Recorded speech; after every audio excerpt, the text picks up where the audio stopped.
this here is the SketchUp model that I built for the design. I mean, it's a little bit, there's a few little untidy bits that I need to actually update, but not to worry, it all sort of works. What I've just done this morning, in addition to tweaking a few other things, was to create a different option for this counter design. And what I did was to put tiles on the front here, and I made this counter edge a bit thicker, so 40 mil. And I've got a gap here because I want an LED in behind there.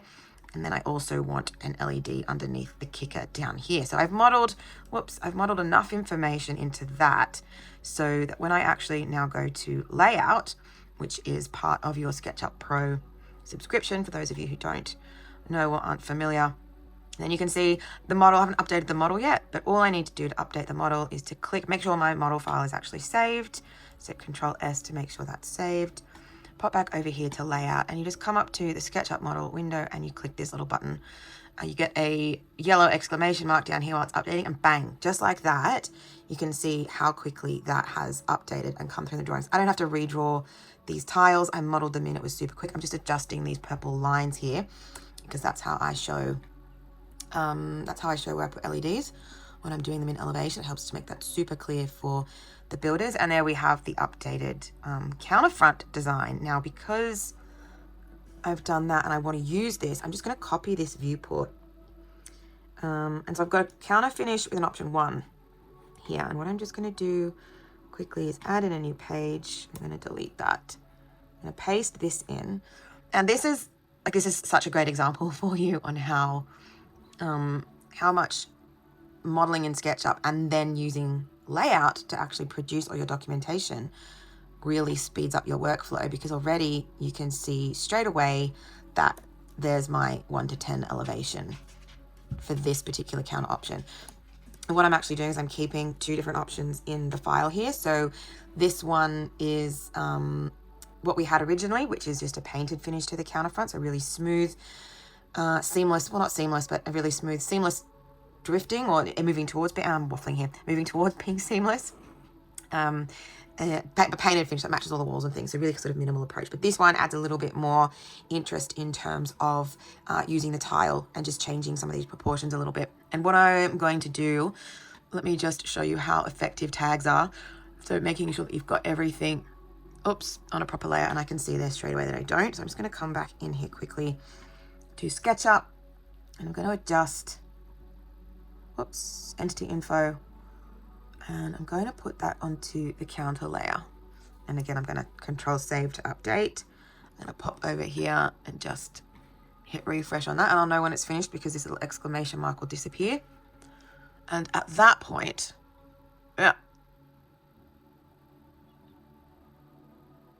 I can turn off everything that I don't need showing.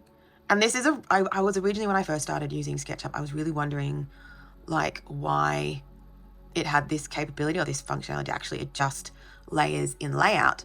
But I love it because you are able to do exactly this, which is to zoom into a larger section and then turn off everything you don't want to see. Ceiling, I want to keep the counter, the curtain can go. Equipment, we'll keep the equipment there. We'll turn off joinery, lighting, lines general, shop front signage, slab. We'll turn off the suites as well. Walls existing and walls new.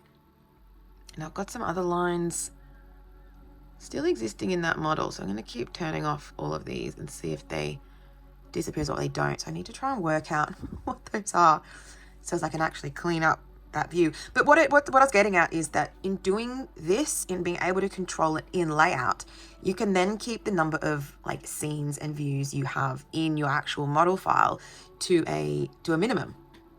I'm just going to switch back to model view here and try and see what's not. So that would be equipment. These are walls new.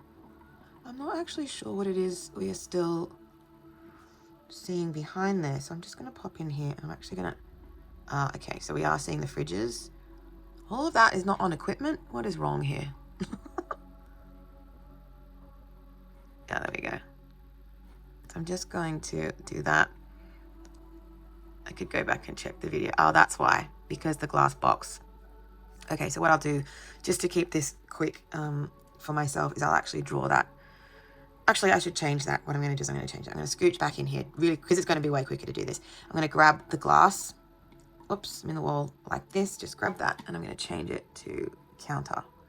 You could put it on its own, like, you know, glass display, whatever like that. I don't think that I need to do that for this particular project, but, you know, it's really quick to just, and if you refresh it from model view, it will keep your layer settings in layout. So that's nothing to be concerned or worried about. Now there is a little bit of this is where I've been a little bit lazy again. So I'm actually going to, because I haven't, you can see how there's no clear line here, right, where it hits, because it's actually protruding through the wall. This is where face style x-ray can come in hand. So it's actually going a long way through this wall, and I've been ignoring dealing with that. So I'm just going to pop in here and actually deal with it now, because it is affecting my drawings. So if you didn't, sorry, I've got YouTube playing in the background, and it's just decided to pull an ad at a less than ideal point. So I'm also going to come in here and maybe just delete this last row of, let's see what that's done to it. Yeah, so for my purposes, I think that's fine. The tiler obviously cut those. It's a little bit, for something that small, I can deal with that sort of in my drawing. I don't think I need to update it. So back to layout. And again, just quickly like refresh the viewport. And in a few moments, bang, look, there's the edge of my counter.